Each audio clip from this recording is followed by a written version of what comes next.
Miles instructed his team, who were already mobilizing. But our best bet is Leo's drawing. If he can give us a description, we can either eliminate Barnaby or make him our prime suspect.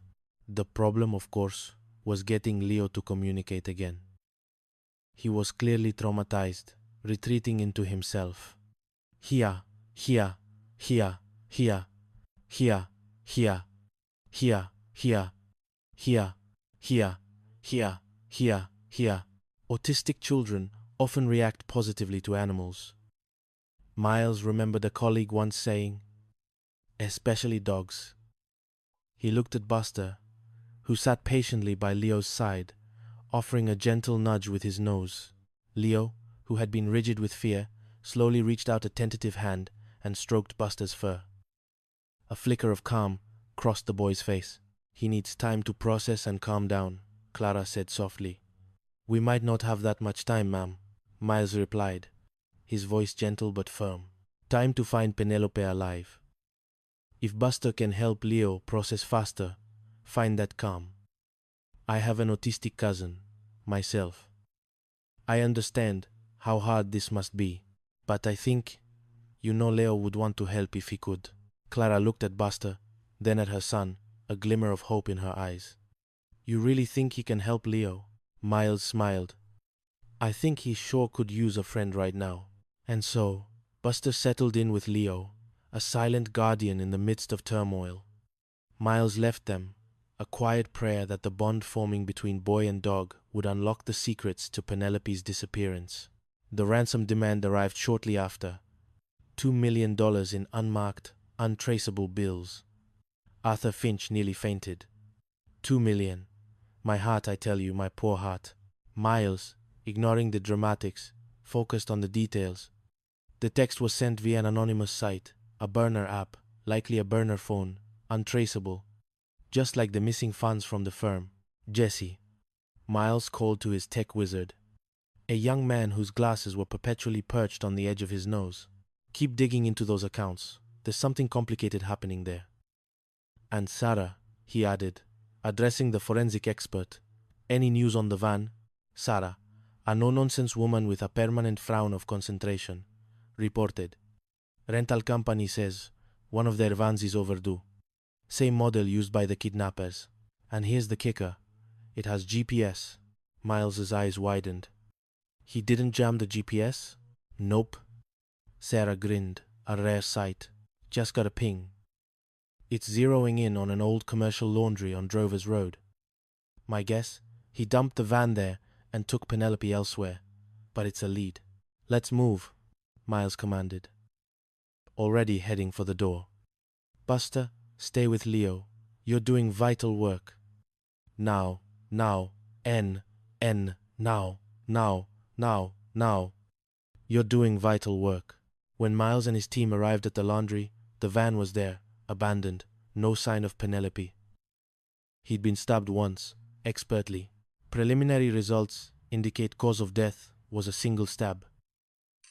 Sarah reported, arriving on the scene with a portable forensic kit, and there was nowhere near enough blood in the van for it to have been the murder scene. Barnaby was killed elsewhere and transported here. Miles stared at the lifeless figure. Leo's drawing makes it clear it wasn't Barnaby who snatched Penelope. So, he wasn't the kidnapper. He was a victim. Perhaps he had a partner, Sarah suggested, who wanted all the ransom money to himself. Once they had Penelope, the partner realized they didn't need Barnaby anymore. Miles nodded slowly. That's my thinking too. Problem is, Jesse replied, rubbing his temples. It was the 1st of the month. Everyone was renting vans to move. No one remembers what this guy looks like. But we do have Leo's drawing, Miles said, a sudden thought striking him. Can we use that? Like an artist's sketch for an APB? I might be able to do you one better, Jesse said, his eyes lighting up. I'm beta testing some facial recognition software. I've been using Leo's drawing as a test case. Miles raised an eyebrow. You think it can work from a drawing? It's worth a shot, Jesse shrugged. I'd have to upload it and get permission, so it'll take some time. Time. That precious commodity they seem to be running out of.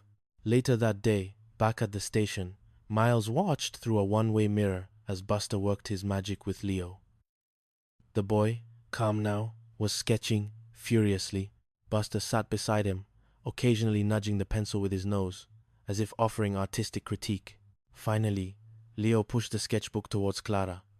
Miles and Sarah entered the room. "I think he's finished," Clara whispered, her voice full of awe. Miles looked at the drawing.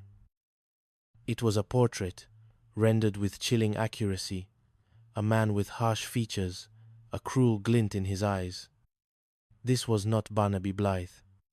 "The man we're looking for isn't Barnaby," Miles stated, the words hanging heavy in the air.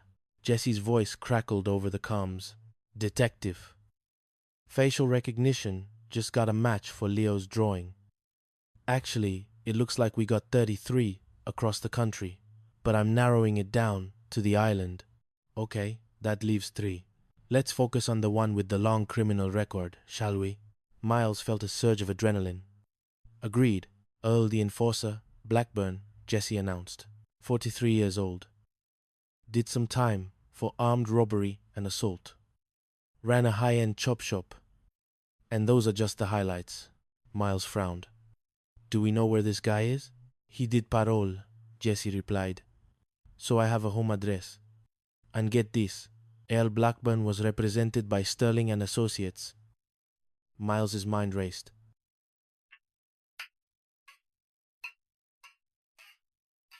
Penelope had no interactions with him? "No," Jesse confirmed. "But you know who did? Barnaby Blythe." The pieces clicked into place.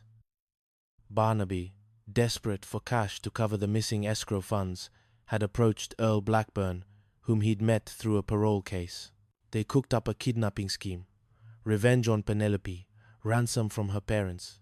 But Earl, the seasoned criminal, had turned the tables on Barnaby. "Sarah, more results from Barnaby's autopsy?" Miles asked. "Time of death 18 hours ago," Sarah reported.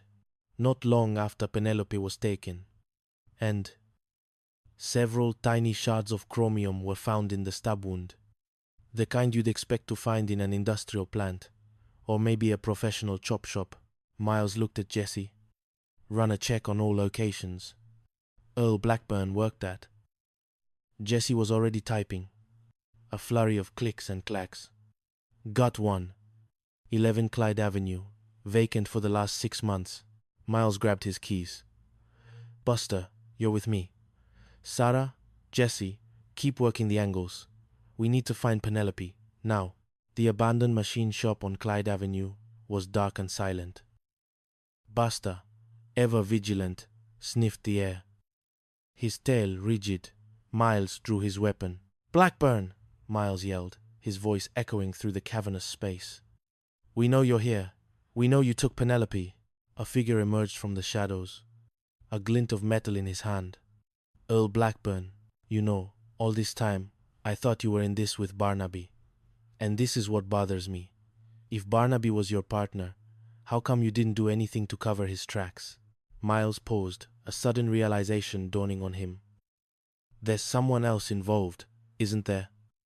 Someone who needed cash, needed a scapegoat. Someone at the firm who'd have access to the accounts, and has the smell of blood money all over them." Blackburn's eyes flickered. "Okay, I'll tell you." Just then, Miles's phone rang. It was Arthur Finch. "Detective, we've had a very false alarm today," Arthur chirped, oblivious to the unfolding drama. "How can I be of assistance?" Miles took a deep breath. "Mr. Finch, I wanted to let you know that we've captured Earl Blackburn. Unfortunately, we didn't find Penelope, which is why I wanted to speak with you." "Oh, thank God," Arthur exclaimed. "And Penelope?" "Come on in. How can I help?" Miles stepped out of the machine shop, leaving Blackburn to be cuffed by the arriving uniforms. Buster, sensing the shift, nudged Miles's hand. "All along, I've had a notion that there was something off about this kidnapping," Miles said, his voice calm, but with an underlying steel. "Everything pointed towards Barnaby, but he's a lawyer, a smart guy. He had to have known we'd be onto him. Well, it's not as if Barnaby was a seasoned criminal, unlike Blackburn. I too Arthur Finch shifted uncomfortably.